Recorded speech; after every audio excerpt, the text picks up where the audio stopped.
énervé. La radio qui pète une case! Bonjour et à toutes et à tous, merci de nous écouter, j'espère que vous allez très bien et aujourd'hui on se retrouve pour une émission qui va être comment? Benignus. D'accord, bah écoute, j'aurais préféré ne pas savoir ton avis. Ouais non mais parce que tu vois, tous les latins, faut se lever, puis faut aller à l'école, puis ça 5 fois par semaine, non j'aime pas. Très drôle Jérémy, tu vas encore faire rire 3 personnes, félicitations. J'ai été encore gentil avec 3 personnes. Hein. Ouais, on voit bien que tu ne sais pas reconnaître un bon humoriste. Ok, alors on écoute Sky Full of Stars de Coldplay et ensuite on aura la chronique de Enzo et Noumina qui vont nous parler culture. Eh oui, vous venez de remporter la 3e clé. Ah ouais, super, puis bah, elle est où la clé? La clé, eh ben écoute, elle est invisible car c'est la clé de mon cœur. Alors, t'es sûr de ta réponse? Ouais, je suis sûr à 99,99999999999999999999999999999. Eh bien ma chère Fanny, la réponse à ton énigme est la lettre V. C'est juste? Respect Jérémy, tout simplement parce que... Je suis trop fort. Eh bien merci à toutes et à tous de nous avoir écoutés et on se retrouve pour une prochaine émission. À bientôt. À bientôt. Énervé, la radio ouragan. Comme un ouragan qui est passé sur... Ah non, ça suffit là, s'il vous plaît, quoi. Vous n'êtes pas trop stressé de jouer devant l'exigeant public de la Veuvez? Ah c'est bien, ça me met bien en confiance ça. Je savais pas qu'il était très exigeant le public, je pensais que c'était un public cool. Donc non, j'étais pas stressé, mais maintenant grâce à vous je le suis. Alors bonza, Madame Ducrot, comment allez-vous? Très bien, je vous remercie. Bonjour. Le vrai menu de Bénichon, c'est quoi? Alors, bon, avant de vous laisser répondre, on vous a acheté ici un sandwich de Bénichon qu'on a trouvé dans une boulangerie de la place. Je vous propose que vous le goûtiez et que vous disiez à nos auditeurs si c'est bon et si c'est ça, la Bénichon du 21e siècle. vous permettez que je voie à l'intérieur. Est-ce qu'on a encore le temps aujourd'hui de passer une journée à table pour manger le menu traditionnel de la Bénichon? Certainement. Vous savez, ici, on a le vin généreux et puis on aime bien manger. Bon, alors, il y a la cuchole et la cuchole. C'est quoi pour vous une cuchole parfaite? La cuchole parfaite, c'est pas la mienne. Un bon bisou, là. Je le remercie aussi d'ailleurs de m'avoir prêté ce magnifique bredson, la totale. On se croisera sûrement à la Bénichon. Sûrement. Et puis je dirais, mais ça c'est le jeune homme à qui j'ai donné un baiser. Deux. Bonjour Monsieur Lugon, vous êtes président de Terre des Hommes Veuvez. Si maintenant je vous dis que 3,1 millions d'enfants de moins de 5 ans meurent chaque année de faim dans le monde, et que du coup c'est égal à un enfant de moins de 5 ans qui meurt de faim toutes les 11 secondes, quelles sont vos réactions face à ces chiffres ? Eh bien, c'est une réaction indignée, comme tout être humain devrait le ressentir.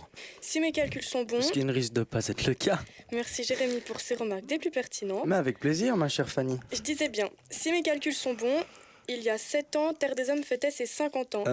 Connaissez-vous l'origine du nom Terre des Hommes? Enfin, je sais que c'est pas un nom très compliqué à comprendre, mais d'où vient l'idée Terre des Hommes? Alors, comme je vous ai dit, Edmond Kayser était un Français. Le prix de l'entrée est 15 francs pour les adultes et pour les enfants scolarisés 8 francs. Vous pouvez aussi acheter un billet de soutien de 30 francs, c'est-à-dire que vous donnez en fait 15 francs de plus pour cette organisation.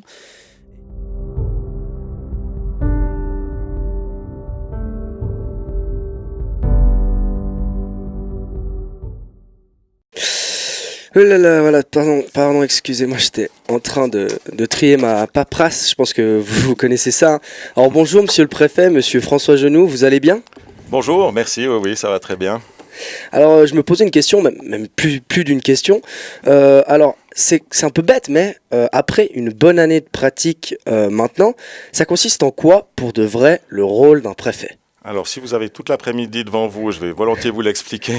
D'ailleurs, si on fait maintenant un petit flashback, je ne sais pas si vous vous souvenez encore de la méga fête de votre élection sur le perchoir de la Veuvez. Oui, je dois vous avouer que ça me paraît déjà loin, pourtant ça fait un peu plus d'une année seulement. Et eux, ils gèrent comment leur papa préfet? Ils sont fiers ou ça les gêne quand ils sont avec vous dans la rue, que tout le monde vous regarde? Enfin, je ne sais pas si on vous regarde, mais moi je ne sais pas si j'aimerais ça, quoi. Ouais, je crois pas qu'ils aiment forcément ça, surtout si les gens regardent. Mais je crois que c'est des enfants ou des jeunes, des adolescents qui ont leur propre personnalité, donc ils vivent pas par procuration ou à travers leur père et sa fonction. Et alors, pour terminer, je vous propose quelques questions pièges sur vos actions et sur l'actualité politique. Vous êtes prêts? Prêt? Le ski, les remontées mécaniques, ça c'est le passé, non? Franchement, ça va bientôt faire partie des livres d'histoire, ça vous croyez pas? Soyons réalistes. Alors, je ne sais pas exactement de quoi le futur sera fait au niveau climatique, hein. Et la fusion des communes, c'est quoi pour vous? Un rêve, une utopie, une connerie ou autre chose? Autre chose, oui. Alors, je pense que c'est aucun de ces trois mots-là, mais plutôt une vision possible pour l'avenir du district. Eh bien, merci beaucoup, Monsieur Genoux, pour cette magnifique interview. Maintenant, on en sait beaucoup plus sur la vie d'un préfet, sur la vie de notre préfet à nous. Et puis on se revoit dans 4 ans, ou plutôt même l'année prochaine. Et moi, je vais finir de trier mes feuilles parce que là, je ne m'en sors pas. Merci, à bientôt. Merci beaucoup à vous. Bonne journée. Merci.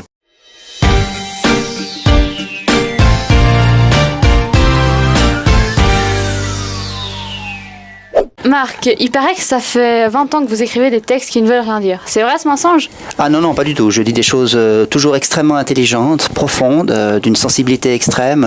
C'est la première fois qu'on me dit ça, je suis un petit peu blessé. Du coup, est-ce que vous pourriez nous imiter peut-être quelqu'un? Macron par exemple? Alors, Macron, il a un feu sur la langue déjà. Hein. Écoutez, en tant que président de la République En Marche dans le mur, il faut chanter, il faut parler, il faut aller... non, je peux pas le faire en impro, je le sais pas. Vive la France! Parce que c'est notre projet! Vive la France!